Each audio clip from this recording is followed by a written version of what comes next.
Ladies and gentlemen, with a special guest this evening is my friend David. We're sorry about the delay. We have a love with wrestling, and today was a great episode, honoring one of the greats, Brody Lee, rest in peace. But we're gonna share this in sometime in the near future. But for now, we're gonna go live, and just like most wrestling shows. And with that being said, my favorite, what my guest today is gonna be my future favorite once I get to meet him in person. David Rader, how are you, pal? I'm doing good, Sareth. How are you doing? I'm doing quite well. Thanks for joining me on the show today. Thank you for having me.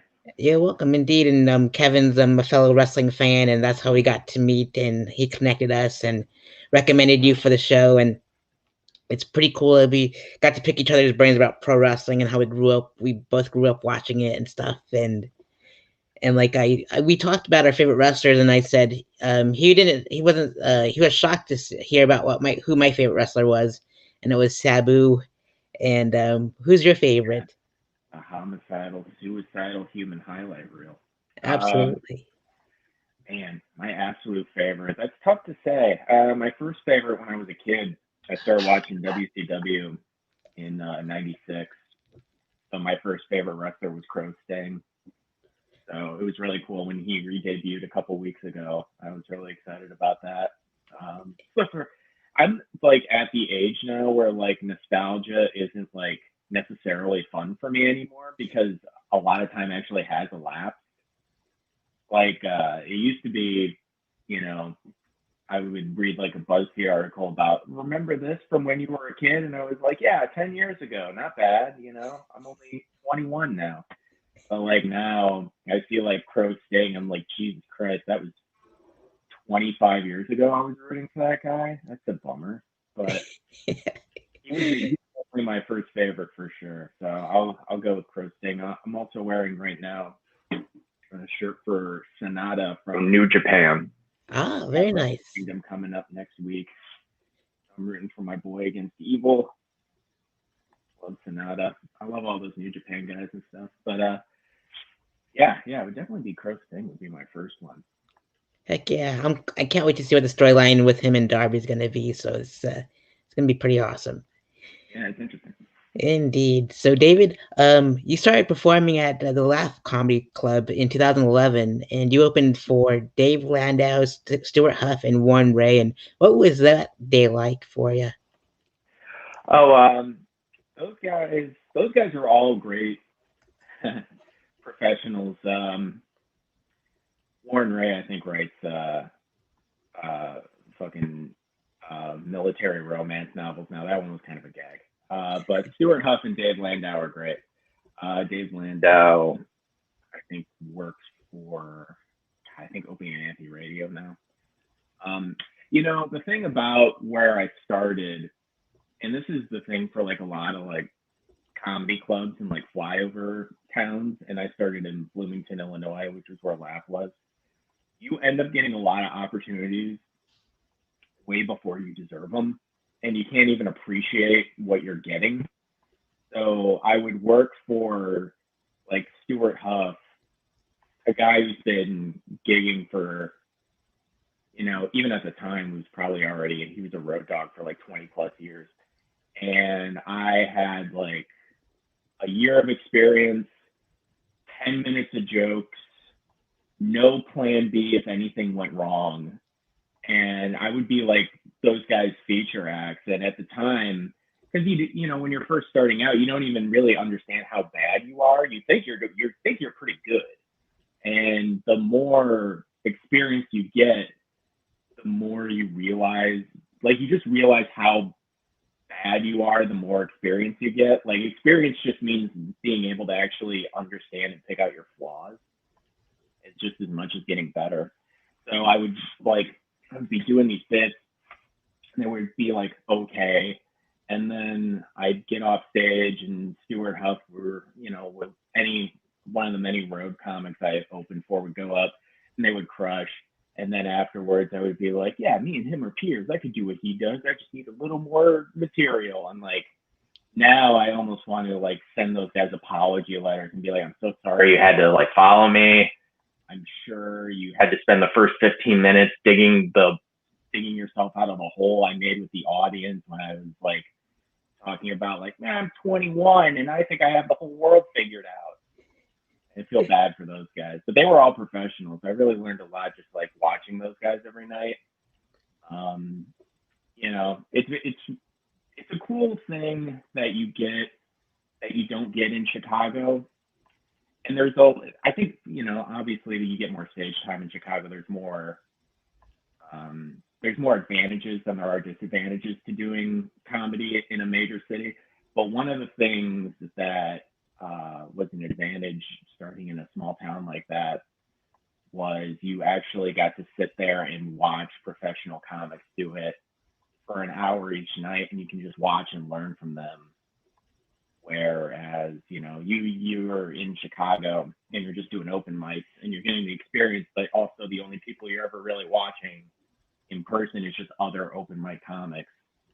So you're not really learning anything besides what you're watching on like Netflix or like specials or anything like that. And you really lose, like watching a special and watching it live are two completely different things. You can't learn as much unless you're watching somebody work live, watching them every night, and then like knowing their set and seeing how they tweak it each night is the other thing that's really important.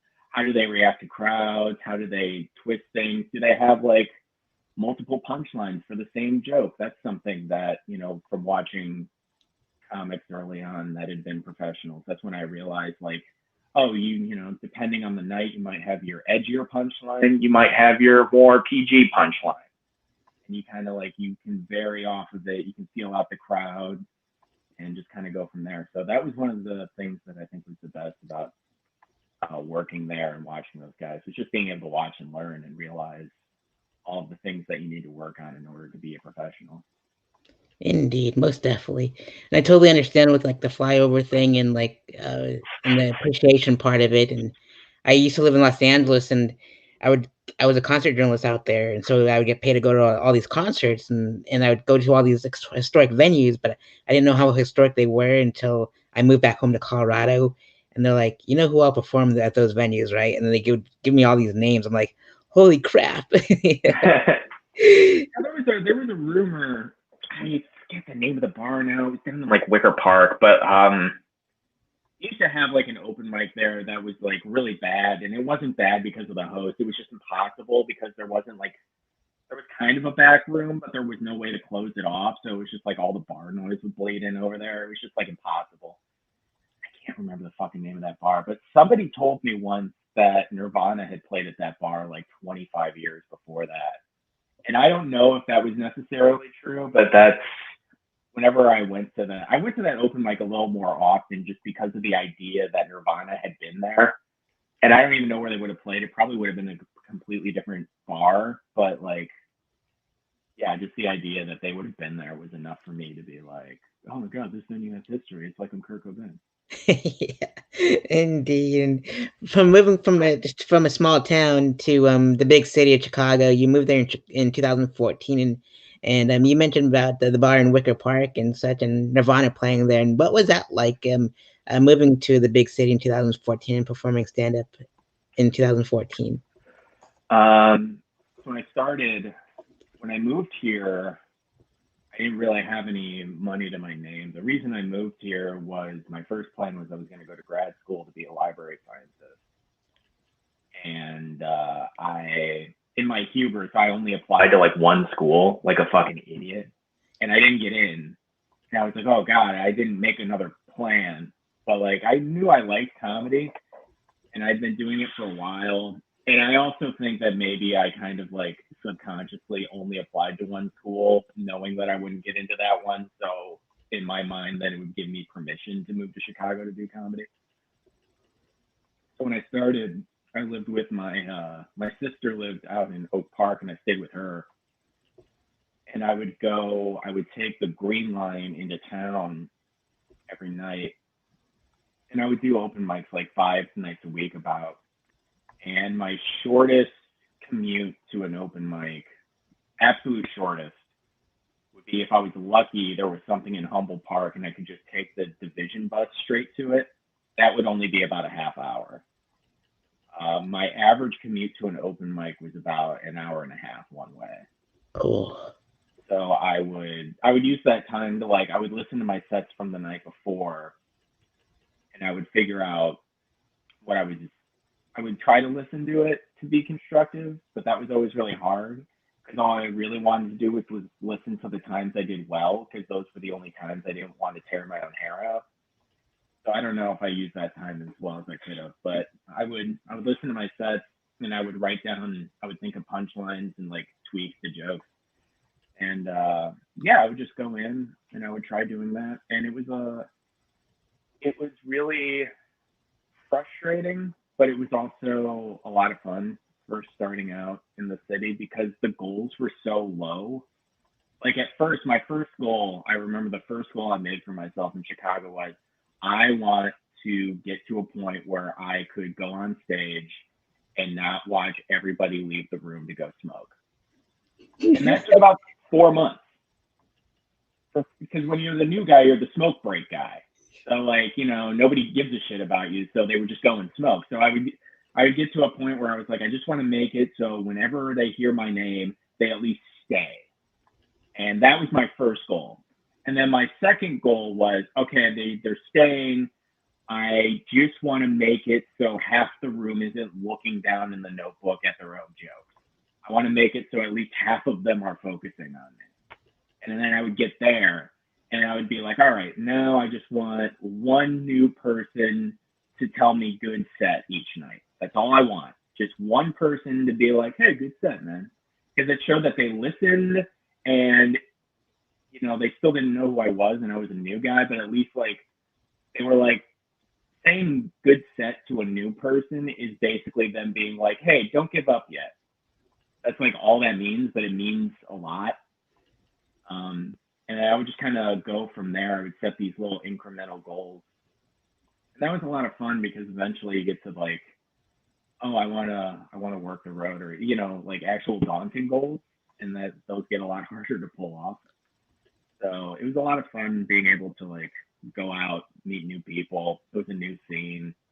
There was so much going on. Chicago was like, I was coming from a place where there was only the comedy club open mic once a week and then the shows on the weekends. So there was only one venue.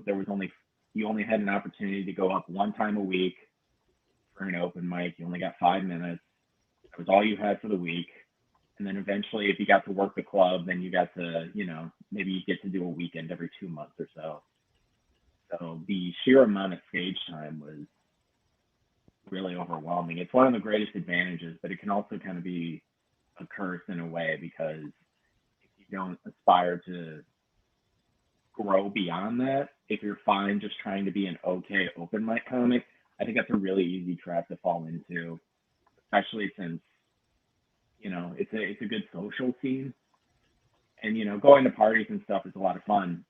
But if you want to really get good at comedy, you still have to treat it in your mind like it's not like it's work, but you have to be professional about it most of the time, and I think that can be really hard. But in my early 20s, just hanging out in Chicago and meeting new people and going out every night and just throwing shit up against the wall and seeing what would stick and really having no clue what would work and no clue how to write for myself or anything like that, just guessing. But, every time it worked, it felt amazing. And yeah, it was a lot of fun. I really enjoyed those first few years. Indeed, most definitely. It seems like you and I have like the same path when it comes to our comedy career, and our university choices. Because I took all these really easy A classes in high school, and I was hoping I would get into like a really cool college up north in Colorado. And well, they weren't any AP classes, and I didn't get into that college, and so I stuck home Yeah. with a community college, and I'm like, okay, that will work too. So I ended up staying home for college, but and going like just traveling for like an hour, like half an hour or more for 5 minutes. That's my current situation because I live like in the middle of Daytona, Orlando, and Jacksonville, so there's no open mic Okay. in my city, and I'm like, fine, I'll drive an hour just to do 5 minutes. And it's like, all right. Mhm. So, but it's all good though. And the smoke break thing, I see that a lot in Daytona, and so Oh yeah. that's why I opt to go the last and close out the mic. And the host always leaves everyone back in. It's like, all right, last comic, and then everybody comes back in, and then just comes see my set. So it makes me I feel warm remember and one fuzzy. time everyone everyone went outside to smoke, and it wasn't like it was like years. I'd been doing it for years. I actually knew more or less everybody that was smoking, but like they just happened to be outside. It was a late night mic. It was probably like 11:30. It was everyone's second mic, and everyone was just smoking outside when I went to go on stage. And I started doing a joke, and I realized there was only one person in the venue and like 15 people just outside. And I was like, there's no point in me doing it for the one person here. So I actually like propped the door open and I just like did the set on the sidewalk to everybody that was smoking because that was just the easier way to do it. That was the only thing that made sense. And it actually worked out for like 2.5 minutes. And then the final minute, I ran out of steam. I could only keep it going for so long. I had to Yeah. have like street preacher energy and Uh, like very demonstrative and be like it was a sermon, but it was like, and let me tell you another thing about how my dick is small. Like you can only do it for so long, but Indeed, that's brilliant. Bring the comedy to them. That's awesome. they listen. To their credit, they listen. That's great. That's awesome. Oh man, so you're also a producer for Wonder Bar Comedy, Kick Punch Stand Up, Desperate Collectors, and Best Night Ever. And what are some stories behind all those showcases that you produced? That is so those are all listed kind of linearly. The first show I produced was Wonder Bar Comedy. I was excuse me. I've been drinking Topo Chico, so I'm gonna be burping all night. It's all good. Uh, so I was brought on to Wonder Bar Comedy as an intern, actually. And Nick Sierra brought me on as a guy who hasn't done stand up in a long time. I think he's even unfriended me off of Facebook, so he won't see this, so he can go fuck himself. Just kidding. Nick was nice to me. But it was Nick Sierra, Colin Bullock, Kyle Scanlon. Yeah, it was us, and then I was the intern, and then eventually I just got promoted to producer because I had interned there for like 9 months, and they were like, "There's no point in having an intern. We only get like 8 people here a show." But Wonder Bar Comedy was great. Wonder Bar wound up on an episode of Bar Rescue. It was an awful bar. We would always. It was owned by a woman named Lonnie Walker who always played jazz piano every night. And her piano, we were in the basement, and the piano was like right above us. So like the noise would just bleed down, and it was just this atonal, awful banging and flat singing, and just she was drunk and she was like in her 60s, and she just wanted to tell stories about seeing Janis Joplin once, and like that would be what you were contending with when you were doing jokes. So like you would have that bleeding down, and then you just have to try to make it work. And it's definitely a good way to cut your teeth. And the Wonder Bar was down in River North, so the only people we ever really got were like tourists from like European countries. We got in good with one concierge in a hotel who would just send people our way, but the only people that would really come would be like Europeans who English is like their third or fourth language. So you got like this piano going on upstairs, and then you're performing for people who might know every third or fourth word you're saying. And so that was a good way to really cut your teeth. My favorite memory of that place, Hannibal Buress came there once. He wasn't going to perform. He said, we asked him straight up, like, hey, do you want to like do some time? And he was like, nah, man, I'm just here because the person who was driving me is like going to do a spot. And I figured I'd check it out. I was like, all right, man. And then he started talking to our bartender, who our bartender was really pretty. And Hannibal was trying to sleep with the bartender. And she was just icing him out. Had no interest in fucking him whatsoever. So eventually he did agree to do a set at the end just because he wanted to. He thought if he crushed, he could fuck the bartender. But at that point, like, it wasn't a savvy comedy audience, so most of the people actually got up and left when we were bringing up Hannibal. So he performed for two people, the bartender who still didn't give a shit about him, and then like us three producers in the back just being like, oh, he's so great. Like, that was just the last three people he wanted to impress. And it was, I'll cherish that memory. He had already had like a Comedy Central special. He was like on top of the world. He was doing 30 Rock. And then we just watched him perform for like two people just so he could try to fuck a third person who didn't want to do it. So. Oh man! And speaking of bar rescue, there's a bar in Florida called the Copper Rocket, and they were on bar rescue too. And my buddy, my old stand-up sidekick, he moved to Chicago, but we went and did a showcase there, and those that brought me back some memories from bar rescue. So it's pretty awesome. Oh yeah, I love bar rescue, man. John Taffer was my favorite in college. Indeed. I get like stoned out of my mind and watch like 8 hours of that show. Indeed. Loved him. Yeah, and the second show I ran was Kick Punch, and we ran that out of a comic book store. I think that was we built that one from the ground up, and that one was really good. I was really proud of that one. That ran for 2 years, and then I did Desperate Collectors for a while. That was a show that was already running with Nicky Martin and Luke Flip. And that was just a couple blocks down from the Kick Punch stand-up venue. So I think they brought me on with the idea that all my promoting tricks would work there. And unfortunately, they didn't. So it ended up closing like 4 months later. And then, we were doing, right before the pandemic, I was producing Best Night Ever at the new Lincoln Lodge with Mike O'Keefe and Sabine Sadiq. We were down there. And I had only just started with Best Night Ever. I think we had gotten like 4 shows in before the pandemic kicked in, so not a lot of experience there. But Mike O'Keefe's one of my best friends, so it's fun working with him. And that's my history with Chicago. It's funny that like the thing that got me most animated was the worst show I ran when I was like 23. So, like, the other ones were like good shows, so it's not as fun to like talk about how shitty they were because they weren't. So it's not as fun to just be like, yeah, we packed it out every week and everyone had a good time. Like, nobody wants to hear that story. You want to hear Hannibal Buress like angry doing material to prove a point to a woman that just will not sleep with him no matter what. Indeed.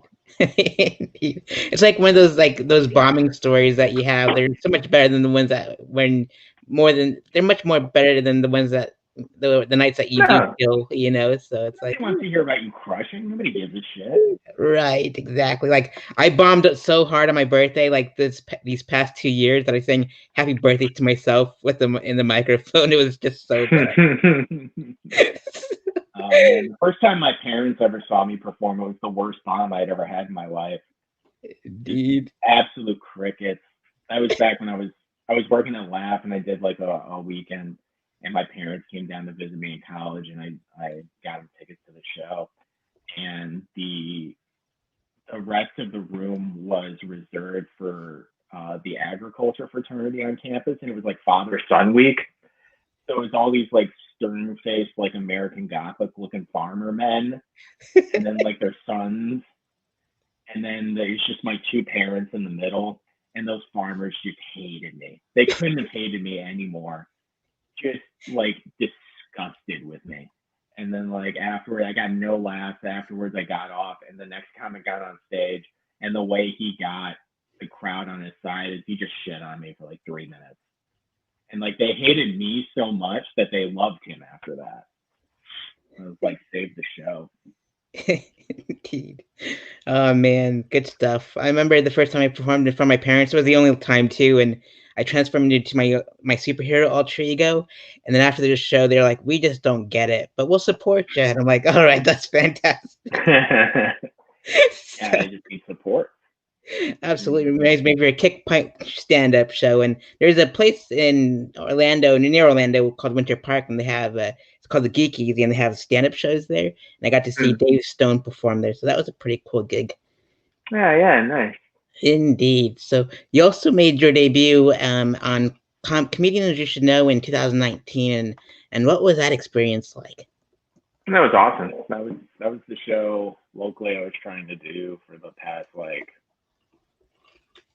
5 6 years. Have you ever heard of Comedians You Should Know? Yeah, they have a Yeah. huge reputation. I hear about it all the time in Florida, so it's pretty neat. Yeah. It was really cool to finally get to do that. That was like kind of the beginning of the end for me in stand up, just because like I worked so hard to get that set right, and then I realized like how much work actually goes into doing great comedy, and I was like, I don't think I could do this for like 40 years. I don't think there's any way. Like I just yeah, that crowd was great though. I was in the first year they did auditions. That's how I finally got on. They did the auditions, and I remember Danny Callis before the show. He got us all together. He was like, 120 people are auditioning, and we're only gonna take 10 people this year. And I was like, well, I'm not gonna fucking get it. And then lo and behold, I did. Even though I think they ended up taking like 15 people or something like that. But yeah, that was just more of an excuse just to do my Danny Callis impression than anything, which isn't great, but it's like his voice. Um, yeah, it was an awesome show. I loved it. I did see like one girl in the front row who I went to high school with, and then I have not seen her since. And so like, you kind of always get into comedy with the idea too that you'll get really good, and then you'll impress the people from your past. And there was just like that one person one night, and I was like, fuck yeah. First time you've seen me in like 11 years, and I just popped up on this show. I'm your entertainment for the night, so whatever. I'm sure you're working in HR and have like a pension and shit, but at least I got this 10-minute spot. Yeah, indeed, most definitely. I never expected that to happen with me either. And my old middle school buddy showed up to my performance one time, and he was just stone cold, like didn't even laugh. But his lady did, so that made me better. It made me feel good. There you go. As long as you And get one of the two. yeah, most definitely. And so we're raising funds for the American Lung Association. And what made you pick that organization to raise funds for? Uh, honestly, it was because Brody Lee died, and it was a lung thing, so I just went ahead and I picked that. Um, yeah, that was the only reason because I couldn't think of nobody had ever asked me about a charity before, so I had never thought about charity. Um, I did like a show raising funds for the ACLU, but that bombed so bad. That was 4 years ago, and I raised like fucking nothing. It was really embarrassing. So I think it's better if I don't raise funds for the ACLU anymore, because obviously this would have been a bad interview if I had done that. It's cursed. It's cursed charity. I can't raise money for it. Everything I do with it goes bad. So I wasn't gonna do that. Um, yeah, I just because of Brody Lee, the wrestler, it was the first charity that popped into my head, so that's the one I chose. And I hope Excellent. people donate because lungs are. I did some research on it. Apparently, lungs are a really important organ in your body. You need them, so I think it's important that we do research on them because I would like it if mine always worked. It's Most definitely. important. It turns out that lungs are. Uh, I guess looking at my notes here, as most people have two of them, pretty cool. Um, part of the part of the part of the way you get oxygen to your blood. I didn't even know uh, blood had oxygen, so that's pretty cool. So just a couple of good reasons to donate. Think about it. Absolutely. I did a show to raise funds to help with the wildfires in Colorado, and I only got to raise $20, but it was just like, oh well, $20 is better than nothing. So And I tried to donate to the floods in Cambodia, but they didn't take it. So I'm like, all right, it's the Why didn't fires. they take it? They didn't need your shit. I guess not. Well, my parents donated a bunch of money already, so they're like, we don't need your $20. So I just donated to a place, and they gave me a shirt, and I was like, oh, cool, that'll work. So, Oh, I'm sorry, buddy. I think you just bought a shirt. That's what that and sounds like. I guess You so. just bought a $20 shirt. It was the And, charity American Apparel. no, they made for every purchase that you made to buy a shirt, they would just give you that money to the firefighters. So I was like, oh, okay, that's at least my money goes to Hmm. the firefighters who buy a shirt. So I'm like, all right, that works. Because there was like nowhere else I could trust to do that. Because there's like I was searching everywhere, and that was like the only option that I had. So I'm like, all right, I guess this is my only option for the fires. And so, oh, Are you yeah. sure you didn't just see Abercrombie and Fitch models posing as firefighters and you thought that's what you were donating? No, it was a real legit Colorado fire thing. Okay. All right. Eh, He was there. Indeed. Most definitely. And so it's I'm gonna donate it to my favorite firefighter when I get home. So we'll see Okay. if he still works for see if he is still a firefighter when I get home. So You have a favorite firefighter? yeah, it's my buddy. His name's Diego. He's in the band. So Oh, okay. he's the one that told me about it. So I'm like, all right, cool. That works. Okay. I thought you made it sound like favorite firefighter. Like I would have like a favorite baseball player. Like those are favorite spectator of firefighters. Oh no, yeah, he's just a lead, he's a vocalist of a local band called Velociripper. Gotta check him out. They're a pretty aggressive band, so it's pretty awesome. Okay. Well, right on. Good Indeed, for Diego. I hope you give most him the money. It's on most record now, so you have to. absolutely, indeed. So David, for the next part of the show is like I was hoping to go on tour and interview comics, and these are the questions I wanted to ask you. So, what inspired you to form stand up comedy? I think I'm in my early 30s. How old are you? 38. Okay, cool. So you might have been in the same boat. Like the first thing that really got me into stand-up comedy was the Comedy Central Presents specials in like the late '90s, the early aughts, and I used to watch those with my parents every Friday. They had Friday night stand-up, that 2 hour block of just like stand-up comedy, and I would watch that. And I was always like a class clown type as a kid. That was always the way I like made friends. So trying to be funny was just kind of what I always did.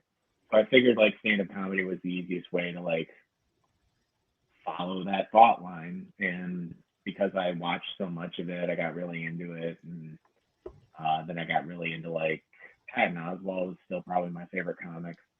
Um, but I've like, yeah, in like 2005 and 2007, I really started listening to him. And he was kind of the inspiration for me to try it on my own. So the first chance I got, I did it. And I grew up in Rockford, and there wasn't anywhere to do stand-up comedy in Rockford, Illinois. So when I went to college and they had a comedy club, that was the first chance I had to do it. And I took the first chance I got, and that's why I started doing it because I just kind of always loved it. Awesome, good stuff. And what was it feeling like when you first performed stand up? What was it like when I first performed? The feeling like? Oh, the feeling? I used to shake so bad. It honestly took me years to stop shaking. But like part of that is like I have like it's like I have like a weird like neural deficiency where it's like it's not anything like bad or debilitating, but just like my brain doesn't regulate movement quite right. So like even if I'm like I don't know how I can do this. You can kind of see right now. Like I'm trying to hold my hand perfectly still and it still kind of just like twitches a little bit. So any sort of nerves I get, they get like really exacerbated. Like there's no hiding it. So like I used to be like a Mitch Hedberg style guy when I first started, but the main reason I did that was because I wanted to grip the mic stand. That was the only way to stop the shaking. So I didn't take the mic out of the stand for like 3, 4 years. I didn't start taking the mic out of the stand honestly until I started doing comedy in Chicago, and most open mics didn't have a mic stand. So at that point, I just had to figure it out, which was kind of like at the time I was really mad about it, but now I'm kind of grateful that nobody could afford one. Um, but yeah, was really I was really bad at it, but I got really lucky. The third time I ever did it, I wrote a joke that was good enough. It was totally by accident. I happened to write a joke that was good enough that I like still use it today. Like it's still good even years later. And that one joke was enough to keep me going. Like I had like one thing that I knew could get a laugh, and because I had that one reliable like 90-second bit, I was like, okay, oh well, obviously I did this one time, so I'm good enough to like keep trying it. So it was me just bombing all over and over again. But I had that one chunk, and then doing good felt better than how bad it felt to bomb. So that's why I kept pursuing it, because I was addicted to the rush of doing well. It felt great. Indeed. And earlier you mentioned Patton Oswalt, and I want to know what your other favorite comedy specials and comedy record albums are. This is probably to my detriment. I never really watched, besides like those Comedy Central presents and stuff. I never really watched comedy. I don't particularly like sitting down and watching it unless it's live. Like live comedy is so much better than watching recorded stuff. That recorded stuff is just poison to me now. I just don't like it. Um, so my very favorite album is still Werewolves and Lollipops, which I think is Patton's second album. I think that album is like as close to a perfect comedy album as there is. Feeling Kind of Patton, which is his first album, I love that one too. I love all of his albums; they're all really good. But Werewolves and Lollipops, I still listen to that one like a couple times a year, and I still laugh at it. Um, yeah, I don't know. Some of my, I mean, I have like favorite comedians that I love watching in person. Um, my friend Joe McMahon is awesome. I love watching him. Um, here, I did love watching Stuart House live. He was awesome. Um, yeah, I just kind of I liked watching it live, and as I watch more and more, um, the more and more I watch live comedy, I don't know if you have this problem. I'm kind of irony poisoned to the point where I kind of enjoy watching somebody do bad more than I like watching somebody do well. It has to be a specific type of bad though. It just can't be like somebody who's nervous and then like trips over their shit, or somebody that's just kind of like awkward and not good and doesn't know how to really do it. It has to be somebody who thought they were going to do great. And then like my favorite thing is when somebody has plainly rehearsed the jokes with laugh pauses in there. Like they rehearse and they go like da da da da da da da, pause, laughter, and they imagine the laughter in their head each time. So when they do the bit and there's no laughter, and you can see their brain like short circuit for a second, you see them start to panic. My favorite fucking thing in the world. I laugh at it each time. I laugh at the panic because I don't know. It's just something about watching somebody realize that it's actually hard is very, very funny to me. It's just like a total shattering of ego. Absolutely my favorite thing. If I could like just capture that moment over and over again, that would be my favorite comedy album. A Rolodex of 45 minutes of just open mic bombing would be my favorite album. That's brilliant. I have to sit through a lot of acts because I'm like the Florida photographer of comedy, so I got to be there for every set, and so I totally know what you mean for sure. Indeed. And so, if you can, a lot of those patterns I've seen on TV and film, and I want to know, like, what are your favorite sitcom sketches and comedy films? It's good. Sorry, my girlfriend's texting me. I just gotta see here. Oh, just watching Jeopardy upstairs with one of our flatmates. Um, so actually, that does sound fun when we're done with this. I could see how good I am at trivia to what she goes in. Um, favorite, my favorite sketch comedy show was Whitest Kids You Know. That they have like a sketch comedy is really hard because even the best sketch comedy only has a hit rate of like maybe one out of every two or three or four sketches. And I feel like I laughed at over half of the Whitest Kids You Know sketches, so I love that. Um, my favorite sketch of all time is Kenny Rogers' Jackass on Mad TV. First time I watched it, I doubled over laughing and I kept laughing. And even when I watch it now, I think the last time I watched it might have been when Kenny Rogers died, and I went back and watched it, which is probably not the most fitting tribute to the real actual man. But I watched it, and God, it's still really funny. Like they just have like those foam bats, and they just keep breaking them over each other's heads, and like they just do like little wrist flicks, and like it just smashes over their heads. And Will Sasso is drinking like a handle of Jack Daniels at a time, and it's like it's perfect. It's great. I love Jackass. I love Jackass, and I love that Kenny Rogers impression. Um, Indeed. I watched Matt Foley, inspirational speaker, when I was like 8, and I loved that. Chris Farley was probably my first favorite sketch guy. Um, when he died, I was just like, I just learned what death was. So Chris Farley was kind of like my first major death.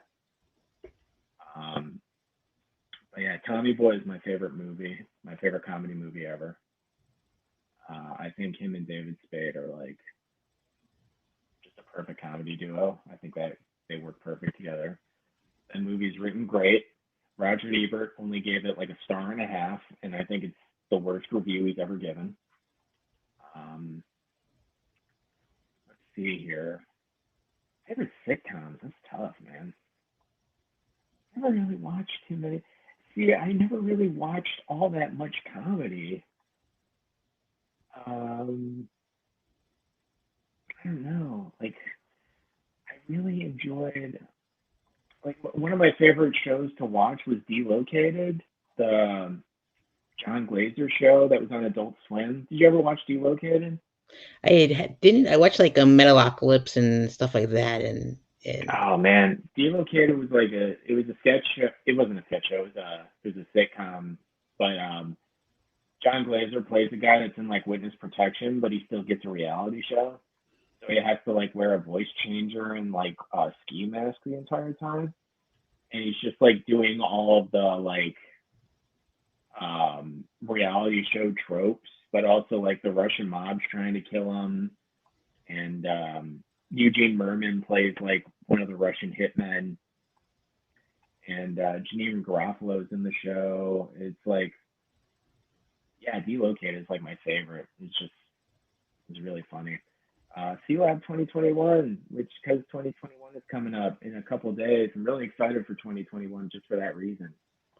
That was one of my favorite cartoons ever, and for my money, I think the best TV theme song of all time. C Lab 2021 theme song, fucking shreds. I love that shit. Um, indeed. Probably watch that in the new year. That's actually a good idea. I'm glad that we had this talk. That gave me that idea. We'll watch Lab 2021 once midnight hits. Absolutely, indeed. Tommy Boy is my favorite comedy movie too, and I interviewed Timmy Williams from The Wise Kids You Know, and I'll send you that interview as soon as we wrap up. And Oh yeah, yeah, cool. indeed. And so let's see here. If you can go on tour with any comedian, locally and internationally known, which comedians would you like to go on tour with? Um, if I could go on tour with anybody, it'd probably just be my buddies. I'd probably pick like Mike O'Keefe and Bill Gewirtz and like fucking David Phillips and Keith Basil and just like all my good friends in comedy because one time a road dog told me that the best times you have in comedy are when you're just like starting out with touring and you're not doing clubs, you're just kind of piecing together like the alt shows, and you're just hanging out with your friends, and those are the most fun. Like I wouldn't, obviously if Patton Oswalt tomorrow was like, "Hey, you want to open for me?" I'm not going to be like, "No, it's too scary." Like I would go, but like, yeah, I would just want to like go on the road with my buddies. I would love to have fun just going around. I would take my girlfriend with me, and I would just like have a nice time looking around and exploring America, and just like hopefully we break even on the trip. That would be like awesome. If I could see like where they make the Louisville Sluggers, and then somebody pays me $50 to talk about my life for 20 minutes, that'd be perfect. Indeed. I wish I broke even when I went on tour. I went saved $400 and came home with $40 in my pocket. So Nice. indeed, not too shabby. No, And not bad at all. One time I got paid $35 for a show, and then I went to a strip club and blew like $450. Like that show, like put me in the hole like over $400. I was like 23, and I was just like, I was horny. Just I blew way too much. It was almost all ATM fees though. I didn't even get a lap dance or anything. I just uh, like kept going back to like the like the monster Jaeger bomb drinks were like those would be like fucking $15. And so I'd be like, okay, I'm gonna go get one. And it's like, oh, I'm out of money again. And I don't know why I didn't pull out more money once, but I kept like pulling out $20 intervals. I think in my mind I was like, okay, this is the last 20, I swear. And then it just never was. And the ATM fees were like $16. So every time I got $20 out, I spent 36, and I just kept going back. Yeah, I ended up pulling like $400 that night. I made like 30. It was so fucking dumb. That's the one night I wish I had back from comedy. Just because it was so dumb. I didn't even enjoy myself really. And I lost over $400. I was upset about that. I imagined what I could do with that $400 for years after that. Like if I still had that $400, I could do XYZ. Like it was always the fuck. Still makes me mad to think about it. I can't believe I did that. indeed. Every time I go to those gentlemen's clubs, I get nightmares, and so they're pretty I've off. never had fun at one. They're always shitty. I always end up feeling really bad for the girls. I feel even worse looking at the men that are up like on Curve Row just gawking at them. They always, way too many of them look like Santa. Depressing as shit. Like my friends and I are just sitting there and be like, I don't want to be horny next to my childhood best friend. That makes no sense. Fucking, oh man, one time my dad and I were gonna go, and like we were in the car. We decided we were gonna go to a bar first, and then we were gonna go to a strip club. I was like 21. I guess that was like what his dad did for him. And we had like one drink, and it was just like the most awkward bar drink I've ever had. I didn't know what to talk to my dad about, and I didn't want to get loaded. And then like we got to the car and we were gonna go to the strip club, and then he was just like, "Do you just want to go home?" And I was like, "Oh my god, yeah, I don't want to fucking go." They're so depressing, man. Indeed. And so, if you can get roasted by 5 comedians, past and present, which comedians would you like to get roasted by? Which comics would I want to get roasted by? Hmm. I don't want to get roasted by anybody. Roast hurt. Like good roasts? Yeah. No, man. I've done those roast battle shows, man, and they're like, it's fun when it's your friends, and it's fun when it's like a group of people in the audience that you like. Uh-huh. But like, oh my god, like if Richard Pryor just like rips me to shreds, like he would be like way too accurate, and it would hurt way too bad. I wouldn't want that. Um, I always enjoyed doing. There was a show in Chicago called Beef. Did you know Beef? Have you heard of that? I have, yeah.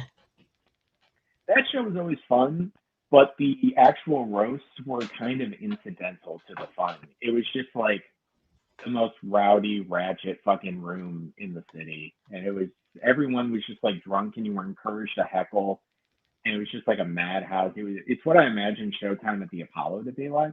Like if you're just like if you're doing bad, like everyone was getting the bad Showtime Apollo energy. That was fucking fun. But if you did land a good joke, it's I've never had a better feeling performing in my life than when I like roasted somebody good at that show, because they would like blow up like it was like you were fucking Bernie Mac. Like, I ain't scared of you motherfuckers. Like, you felt like that's the closest I'll ever feel to that energy. Is just doing well at beef. Like, yeah, you'd have people like running around, like fucking like losing their minds and shit. It's not even that good of a joke, but just because you told a joke and there was like a structure and it was funny, like everyone would just like lose their minds. Like, that was my fucking favorite. You're asking me like, would I do beef 5 times? Absolutely. Would I do it against Chris Rock? No way, man. He would kill me. No way. Indeed. And where do you see your comedy career in the next 5 years? Oh, I don't know, man. If I'm being honest with myself, I'm probably pretty much done. I did it for 10 years. I gave it a go. There was a lot of things that I could have done better. There's a lot of things that I don't think I was willing to do. Overall, I don't really have too many regrets. Like, I'm happy now. Like, I got a girlfriend that I love, and we live together. We've been dating for over 2 years now. And the thing I realized is like, comedy owes you nothing. You can't demand anything from comedy. You can't expect anything from it. But comedy demands all of the attention and all of the devotion of a serious relationship. It's the same amount of devotion. So, like, if you devote that time and energy to a person, you actually get to reciprocate the same amount of commitment back.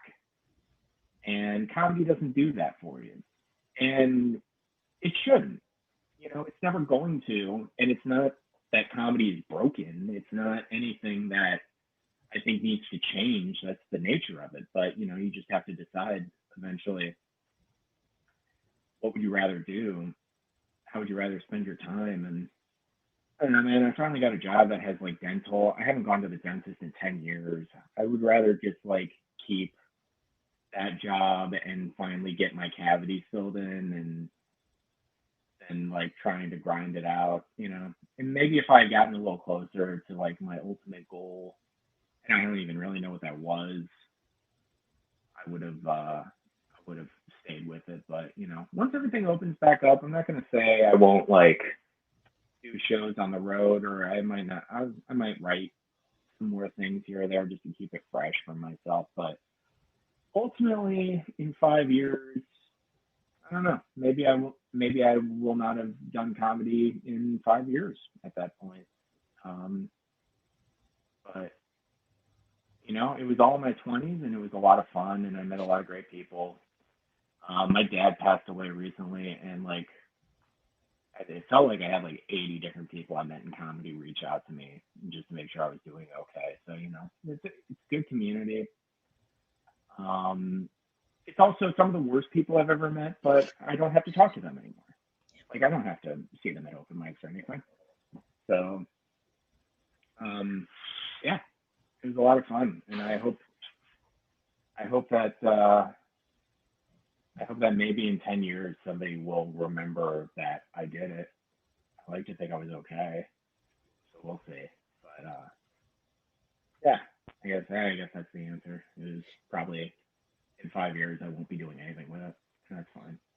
Indeed, I send my condolences to you, sir. And I feel like I feel you all the way because like I feel like quitting comedy. Like I've quitted like 5 times. I retired 5 times already, and people are tired of me retiring. So it does that to you. So and David, what do you which other forms of comedy would you like to venture off into, like improv, sketch, comedy writing, acting, directing? I know that you mentioned that you wanted to do writing to keep your pen fresh. So yeah, maybe eventually I would kind of like to do some like just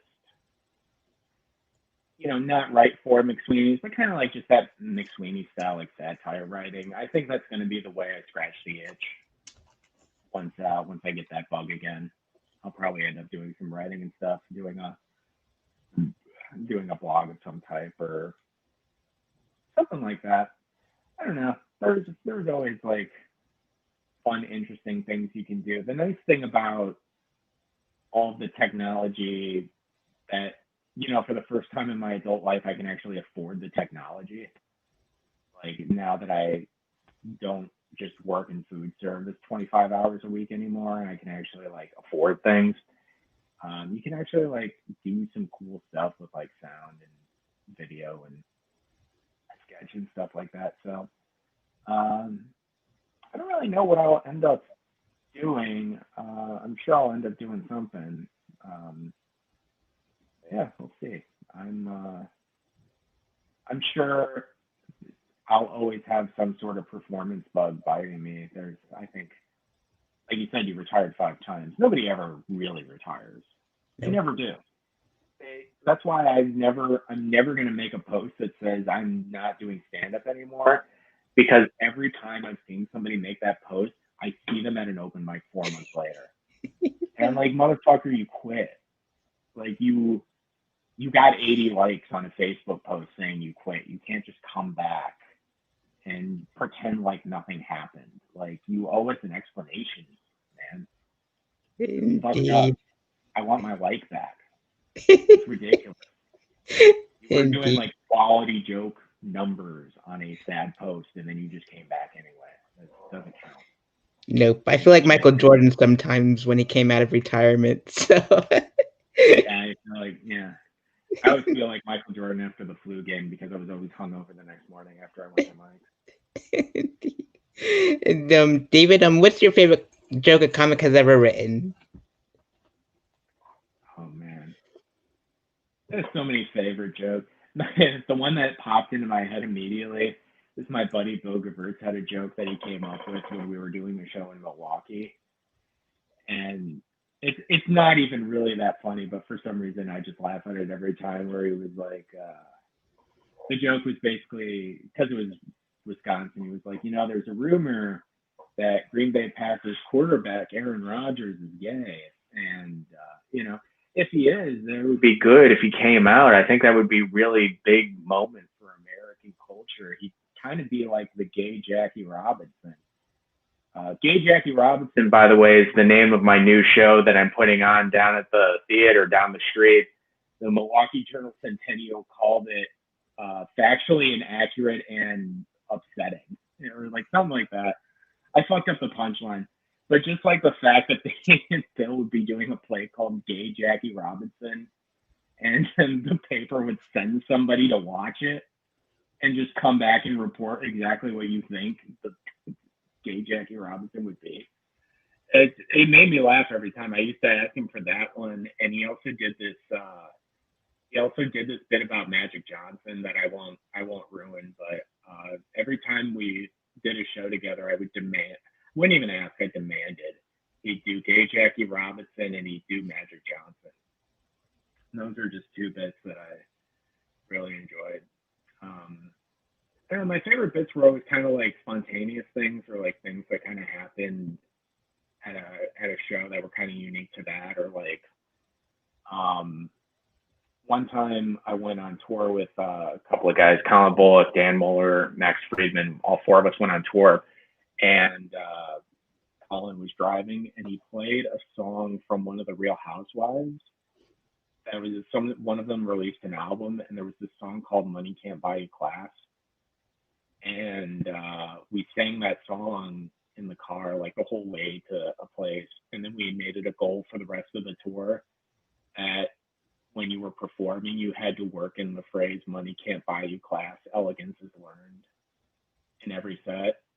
And so probably some of the hardest laughs I ever had were just my friends shoehorning a nonsense phrase into all of their sets. Just like stuff like that. And those were my favorite memories. That's awesome. And what experience would you like your audience to take with them after your set has come to an end? Oh man, I hope that they really enjoyed it. And that being said, I also do not want to talk to any of them after the show. I'm so exhausted afterwards. just mentally that and I'm just like not a very social. I don't like meeting new people. I always I always find that very exhausting and draining. I've never been a social butterfly.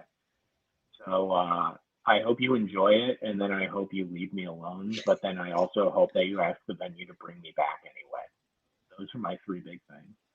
Awesome, good stuff. And David, for this next final part of the show, I'd like to know, since Kevin nominated you to be on my guest as on my show, which comics would you like to see on the next few episodes of the Stand Up Speakeasy? Oh, Michael Cooper would be the one I want to see the most. Have you ever seen Michael Cooper? Do you know Michael Cooper? I haven't seen him perform live, but I don't think we've met on Facebook or yet. So hopefully I'll reach out to him and interview him for you. Yeah. Michael Cooper would be my number one choice. You could shoot. He's a Chicago guy from Alabama. You should go seek him out. Absolutely, I'll do that for you. And David, Perfect. uh, let's see here. Follow David on Instagram and Twitter, and donate to the American Lung Association on behalf of David and Brody Lee. Rest in peace. And are there any final words you'd like to give out to the audience watching?